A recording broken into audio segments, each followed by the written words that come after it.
Salut les amis, j'espère que vous allez bien. Aujourd'hui, on se retrouve donc dans une nouvelle vidéo où on va parler toujours de l'Université Paris-Saclay. Le but de cette vidéo aujourd'hui, c'est de vous montrer comment procéder pour candidater donc à Paris-Saclay et puis espérer être pris. Donc, je tiens juste à rappeler que Paris-Saclay n'est pas une université connectée à Campus France, c'est-à-dire que techniquement, il n'y a pas de lien direct entre les deux. Et donc, on ne peut pas candidater à sa clé sur la plateforme Campus France. Donc, il va falloir aller sur le portail même de Paris-Saclay pour pouvoir créer un compte, donc un nouveau compte, et ensuite candidater sur place. Donc, comme je vous l'avais dit la dernière fois, vous avez droit à cet choix, à cet vœu, comme sur la plateforme donc, Campus France, et vous pouvez postuler. Dans ce que je vais vous montrer, vous allez postuler soit en Master 1, soit en Master 2. Et une autre précision, comme je l'avais dit dans la précédente vidéo, l'avantage de Saclay, c'est que vous avez la possibilité d'obtenir une bourse. Évidemment, ça ne dépend pas de vous, mais votre dossier peut être retenu pour l'obtention d'une bourse. Et si vous obtenez une bourse, ça sera encore plus bénéfique pour vous. Et là, je parle de la bourse IDEX Paris-Saclay, qui est à hauteur de 10 000 € par an, soit 1 000 € par mois pendant les 10 premiers mois et évidemment renouvelable. Et souvent, c'est donné, si vous accédez en Master 1, c'est donné sur 2 ans à peu près, je pense. Donc, on va switcher sur mon PC et puis on va voir tout ça ensemble.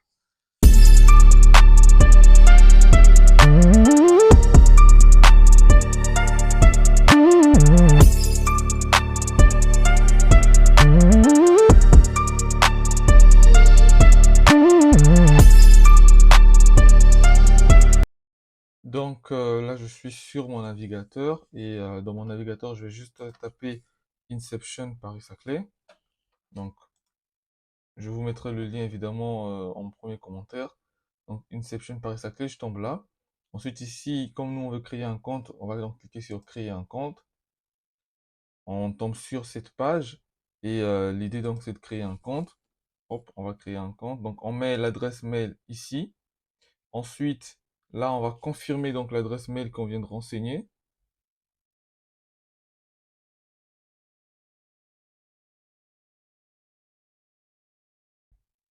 Hop.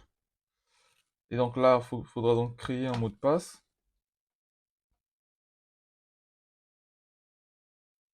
Et comme d'habitude, confirmer le mot de passe.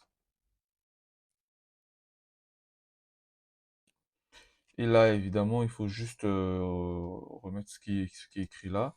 Donc c'est 6E 9 JF. J'espère que j'ai bien renseigné ça. Ah oui, il faut mettre là. Donc homme, le nom,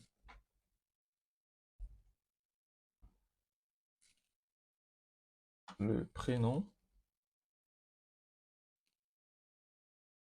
date de naissance. Bon, hop, on va mettre.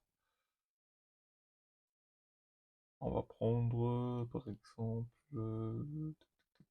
Hop, et enregistre.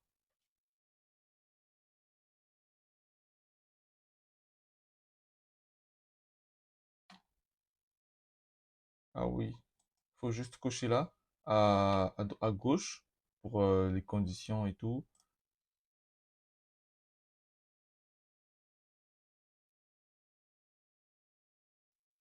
Ah, il faut remettre encore.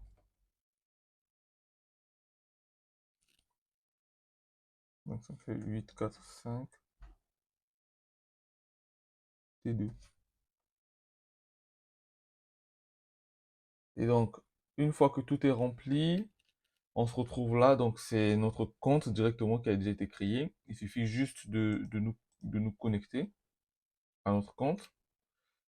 Et ensuite, vous tombez donc sur cette page. Et tout ce que vous avez à faire, bah, c'est venir ici donc dans Nouvelle candidature.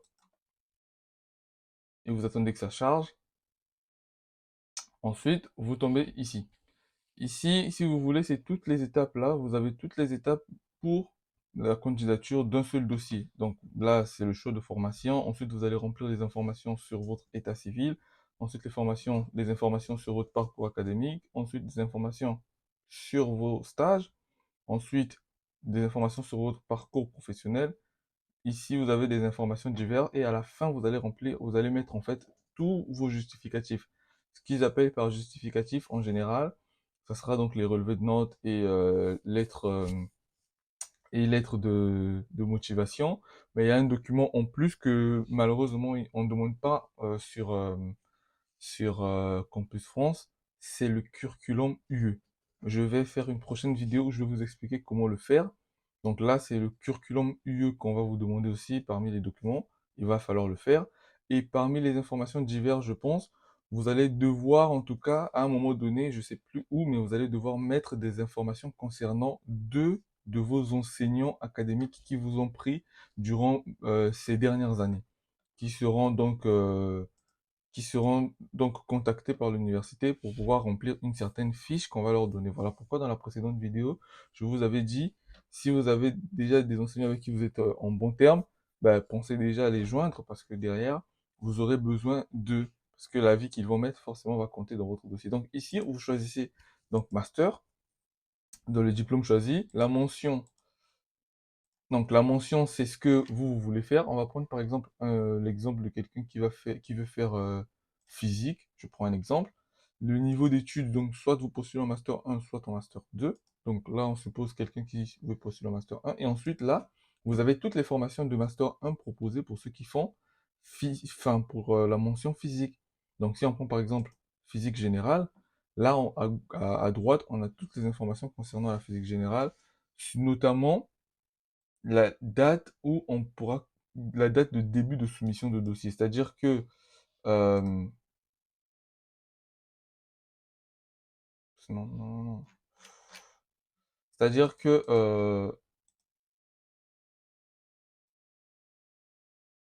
non, je vais annuler, oui, c'est bon. C'est-à-dire que, c'est la date, en fait, où vous pouvez soumettre votre dossier. Et ce que je voulais dire, excusez-moi, ce que je voulais dire, c'est que vous pouvez remplir déjà votre dossier.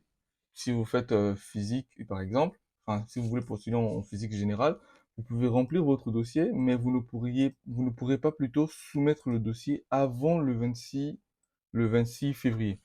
Donc, si vous avez le temps, évidemment, vous soumettez, mais vous pouvez pas, plutôt vous remplissez, mais vous pouvez pas soumettre avant le 26 février. Donc là, par exemple, on a sélectionné, on va mettre étape suivante. Donc là, hop, c'est là, et là, c'est les informations qu'il faudra remplir plus tard. Donc, ce que moi je vais faire, je vais juste revenir à l'accueil pour vous montrer que lorsque vous avez sélectionné une formation, elle va, au niveau de l'accueil, elle apparaît. Donc, la formation, elle est là, état, donc c'est à valider. C'est ici que vous allez voir l'état. Si vous validez votre dossier pour une formation, ça sera état validé, ainsi de suite. Et si vous voulez supprimer, c'est ici. Vous supprimez là, oui, et ensuite, vous cliquez là si vous ne voulez plus de cette formation. Donc, vous allez répéter cette façon de faire 7 fois pour choisir vos 7 formations. On va faire ça pour 2 formations différentes, par exemple. Je sais pas, on va prendre par exemple chimie, master 1. Ensuite, on suppose quelqu'un qui va prendre, je sais pas, M1 chimie, hop, il choisit ça, étape suivante, il va continuer à remplir après, mais nous, on veut prendre une autre formation, donc on revient à l'accueil, on vient encore en nouvelle candidature, même chose, master. Cette fois-ci, par exemple, la personne fait chimie mais veut postuler en master 2, mais d'une autre formation, ou même de la même formation, hein, c'est possible, hein. Donc là, par exemple, bon, la personne prend ça, hop, suivant. Et du coup, quand on revient à l'accueil, on voit bien que les 2 formations choisies sont là. Et du coup, il me suffit juste de cliquer sur l'une des 2 formations si je veux continuer à remplir en entier le dossier de la formation et soumettre. C'est tout ce qu'il y a à faire. Globalement, c'est tout ce qu'il y a à faire. Donc, vous allez faire ça et ensuite, vous allez remplir les informations au fur et à mesure. Là, par exemple, on ne peut pas passer à l'étape suivante tant qu'on n'a pas fini là. Il suffit juste donc de remplir toutes les informations. Et évidemment, tout ce qui est marqué d'étoiles, c'est obligatoire. Et ensuite, à la fin, vous avez la possibilité de soumettre votre dossier si évidemment les dates sont incluses. Mais je pense que pour certaines formations, c'est à partir du 1er février que vous pourrez soumettre vos dossiers. Donc, donc J'espère que ça a été clair là. Donc, je disais, si vous avez des questions, n'hésitez pas à revenir en commentaire et les poser. Et moi, je serai là donc pour répondre à vos éventuelles questions. Et donc, on va repasser de l'autre côté et puis on va continuer à discuter. Juste un petit récapitulatif, les amis, vite fait par rapport à ce qu'on vient de voir. Donc, le site, c'est Inception Paris-Saclay. Je vais vous mettre ça donc dans les commentaires, le lien en tout cas dans les commentaires. Ensuite, vous candidatez, mais comme je vous ai expliqué, il y a deux particularités par rapport à votre procédure Campus France de départ. C'est que là, vous aurez besoin de deux enseignants référents qui vont recevoir un mail de l'université qui va leur demander en fait de renseigner pas mal d'informations et techniquement ça sera pour vous noter si vous voulez. Ensuite, il y a la deuxième particularité, c'est le curriculum UE. Vous aurez besoin d'un curriculum UE et ça on ne le demande pas dans Campus France. Donc la prochaine vidéo, je pense que je vais vous expliquer comment le faire, le curriculum UE. Moi je vais vous expliquer sur Excel et je vais peut-être vous mettre un modèle aussi dans les commentaires dans la prochaine vidéo. Vous aurez besoin donc du curriculum UE. Je vais vous mettre un modèle, on va le faire, je vais vous le montrer sur Excel et je vais vous mettre le modèle donc dans les commentaires dans la prochaine vidéo. Et ensuite, vous allez juste modifier selon votre parcours, selon ce que vous avez fait. Globalement, c'est ces deux particularités-là que vous aurez. Ensuite, dans la lettre de motivation, il y a aussi une petite subtilité, mais ça aussi, je vais vous parler de ça dans la prochaine vidéo. Il y a une subtilité qu'il faudra mettre impérativement lorsque vous allez candidater ici. Je vais vous expliquer pourquoi mettre cette subtilité-là, parce que c'est très important, vu que ici, c'est pas, enfin, dans la plateforme, lorsque vous postulez, c'est pas explicite que vous postulez pour une bourse aussi. Mais derrière, je pense que ce serait agréable pour vous de postuler aussi pour la bourse. Et ça, vous devez indiquer ça, en fait, dans votre lettre de motivation, mais subtilement. Donc, on va en parler dans la prochaine vidéo. Si vous avez des questions en attendant, ben, posez-la dans les commentaires. Et dans la prochaine vidéo, je serai en tout cas ravi de vous répondre et de passer à autre chose, en fait, par rapport à la procédure. Comme je vous l'ai dit, il y a beaucoup de choses à dire là-dessus. Et j'espère que cela vous intéressera. Et pour moi, je trouve que c'est vraiment quelque chose de plus à apporter à votre candidature, en tout cas, enfin, vos chances, du moins. Vous avez 7 choix avec Campus France, vous avez aussi 7 choix ici, ça fait 14 choix pour ceux qui vont postuler en Master 1 ou en Master 2, donc c'est énorme. Donc ne gardez pas ça pour vous. Si vous avez des connaissances que vous savez qui seront intéressés par ça, bah, partagez leur l'info et on se capte pour la prochaine vidéo. En attendant, passez en tout cas une excellente semaine les amis et on se dit à très bientôt. Ciao, ciao.